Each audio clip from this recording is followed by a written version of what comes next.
Hey guys, this is Reggie, and I'm here to bring you another guitar unboxing. Well, I say unboxing in quotes because the guitar was too damn big for me to really unbox on screen without it being a catastrophe. Even off screen, it was a catastrophe too. And this is a dream guitar for me. For anyone who knows me, anyone who loves me, you should know I'm so fucking excited. So, this is something, a culmination of 14 years of fandom here. I have in my possession now, for me, forever, I have an Ibanez Apex. Now, you might be wondering, for those of you who don't know, what is an Ibanez Apex? An Ibanez Apex is the signature guitar of Monkey from Korn, my favorite band in the whole wide fucking world. So, backstory on me for a little bit and my fandom. I got into Korn in 2007 during the Untitled era, the album that no one talks about. Because it was very different, very industrial, and very avant-garde and artsy. That was so vastly different from any of Korn's album, even the previous one, See You on the Other Side, that some of my friends, this was like a prototype for Jonathan Davis' solo album. Where's the line though? But I got into Korn in that era, and I've been a fan ever since, and it's just been, I'm a bit of a super fan. I love the music because it was just something that spoke to me a lot when I was middle school, high school, and even today as a full-grown adult, because, you know, the music is vitriol, it's creepy, weird, dark, but also entertaining and just so different from anything I had heard beforehand. It's heavy. You got a little bit of hip hop, you got a little bit of funk with the bass, with Filthy with the 5-string bass. Jonathan Davis being kind of like one of the more prominent musicians that are sensitive and vulnerable and willing to put their pain out. And it's just, you know, for some people, they kind of grew out of Korn, and I understand to an extent, but I just never did because, you know, some people might say, oh, you grow out of it. No, because it still speaks to me in a different way than when I was a kid. When I was a kid, I was getting bullied, really weird. People think I was gay. Songs like Faggot, Clown, and Reclaim My Place really gave me something to kind of nurture and gnaw at when I was a kid. Now, as an adult, songs like Love and Meth, Idiosyncrasy, Cold, Everything Falls Apart, my bad. Those speak to me as an adult because now I have some of the same problems, but they speak differently now because it's metamorphosized into adult problems where, yeah, some of the baggage still carries on, but you have to deal with the new problems, or you have to deal with the same problems in brand new context. So I am probably one of the biggest Korn fans you will ever meet, and one of the first guitars I really loved as a kid, before I even wanted to really play guitar, was Monkey's Ibanez Apex 1. It was the biker black leather one that he had during the Untitled era, and I said to my mom, oh, I want that one, and she saw the price. Well, first off, she laughed at me just for the thought of playing guitar, and then secondly, she's like, no, you're kidding yourself. So that was my mom's kind of reaction to that, and then I didn't start to get into guitar until high school. I tried, didn't really hit until the last couple of years as like a coping mechanism for things I was going through, and I think I've gotten better as a guitarist. You guys be the judge of that.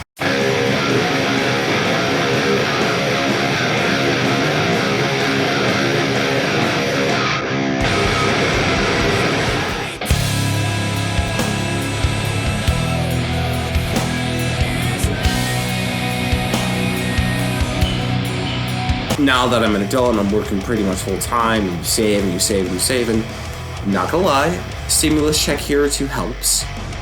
And now I have my dream guitar 14 years later. It's not the Apex one because, like, when it came to this, it was between the Universe and the Apex. So a little bit of history of Korn in terms of guitar if you don't know. So the DNA of Korn, a lot of it comes from the fact that back in the 90s, a very technical and prolific guitarist by the name of Steve Vai developed two guitars with Ibanez, the Gem and the Universe. The Universe was a 7-string instrument that was pretty uncommon at the time in metal.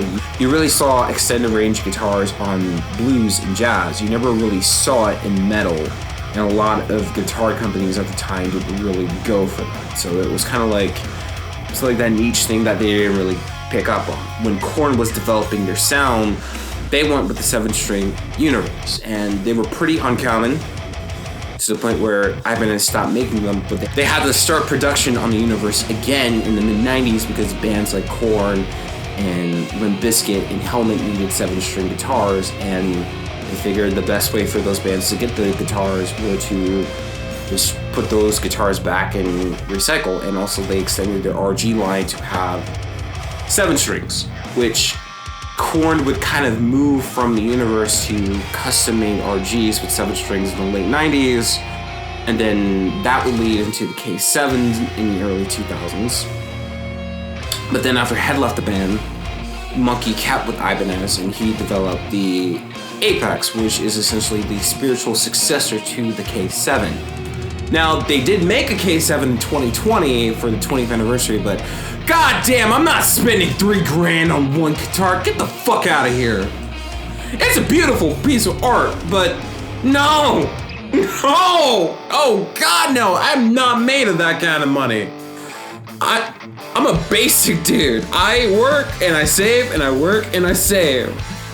So I was not getting the 20th anniversary K7. It was between the Apex and the Universe, and I really wanted that sleek black with like mirror finish with the disappearing pyramids, but I just said 2500 versus 14. I'm gonna go to 14 because this one was designed specifically for Korn. So that's where this one comes in. Now we gotta talk about it, and I will give you all the details on it. I will get it on frame right now, and here is what it is made out of.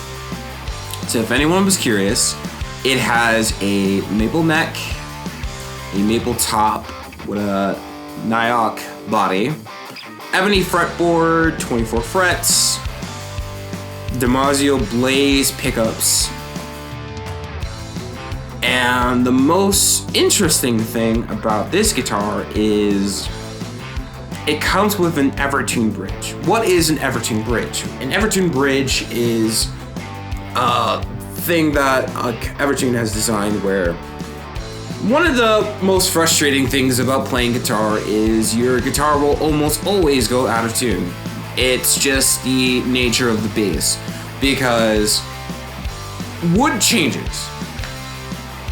You know, wood gets hot, it expands. Wood gets cold, it shrinks. Also, you keep playing, you know, the strings are gonna get out of tune because that's just what they do. So you get your tuner, you either have it on your pedal board or you get a clip-on to kind of figure out. It's just what you have to do as a guitarist. And it's almost unavoidable. But this company, Evertune, decided to come up with a bridge where every time you play, or anytime there's like friction or tension between the wood and the strings, it's designed to have like a spring loaded back where it's kind of acts like a counterweight. So it will kind of change up and match the friction or the tension that the wood is going through, whether it's expanding, shrinking, moisture, the strings go out of tune. It's designed so that you almost never really have to change the tuning of a guitar. And it's really more designed for studio work because most people, like for example, even home recording. So in more modern times, I have used, when I do a guitar cover, especially when I get like a guitarless track, I do about 4 guitar tracks because, you know, you want to double up, but then I felt I was missing that big feeling. Like I did the cover of Manson, Beautiful People, and I said it doesn't feel as big as the original recording, and then I realized, oh, it has 4 guitar tracks instead of 2. one for each side, 2 on the left, 2 on the right. Because I noticed that when you do that, it feels bigger than had you just done the 2. Now, you can get away with 2 depending on how it was recorded, but some of the covers I've done, especially more recent ones, sometimes because of different distortion and different effects, I can have up to 8 tracks on one cover. So you play that much, you're trying to record that one song, and sometimes you fuck up and you have to record the same part over and over and over again. We've all been there. And the guitar goes out of tune. So what do? You just have to tune it, and it takes a lot of time, and that's why sometimes songs can take days to record. Now, with this Evertune, that's pretty much less of a problem. Now it's just up to you as a skilled guitarist to figure out and play the song correctly, and you don't have to really worry about it. And that's a pretty interesting technology to have. So, in that mind, why don't we play some Korn songs with my Ibanez Apex?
So, what do I think about this after playing it for a little bit? So, this thing is a matte finish, so it's not as glossy as you would expect for most guitars. They kind of get in the way.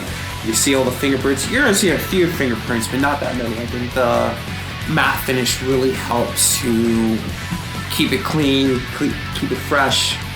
I will also note the back of the neck is just thick. It's like this thick coat, which I love for my PRS 7-string. But the neck isn't that fat either. You can still move around pretty well, in my opinion. And it feels great. I'm not struggling as much as I would expect, like I usually do. Now, when it comes to tuning, I was just tuning it from here to get to the correct keys because, things get moved around. It's not quite as you would expect. You're gonna want to do all your tuning. If you want it in a different tuning like B standard, anything else, it's gonna be done with this here in the bottom of the Evertune, and also with the tools that it came with. Don't lose those tools. Do not lose them. You're gonna need them. And overall, this is just a fine beast of a guitar that I fucking love already. I'm gonna have a lot of fun with this, and for me, it's just a dream come true. I have a Korn guitar. That is just in and of itself the amazing beauty of this thing altogether. So I know this wasn't like the thorough, or I can explain every single facet of it. I just try to do my best as what I know, and I'm just happy with my purchase. So if you want one, go get it, because it's kind of like the weird thing about Monkey's guitars is after they go out of production, they become a lot harder to find, which leads me to believe that maybe they don't make as many, because I don't know. I mean, 7 strings are starting to become a big thing now with the metalcore. But if you love Korn, or you just want a really well-crafted guitar, I highly suggest this one for a lot of multitude of different reasons. But my name is 101 Smith, and I will see you later.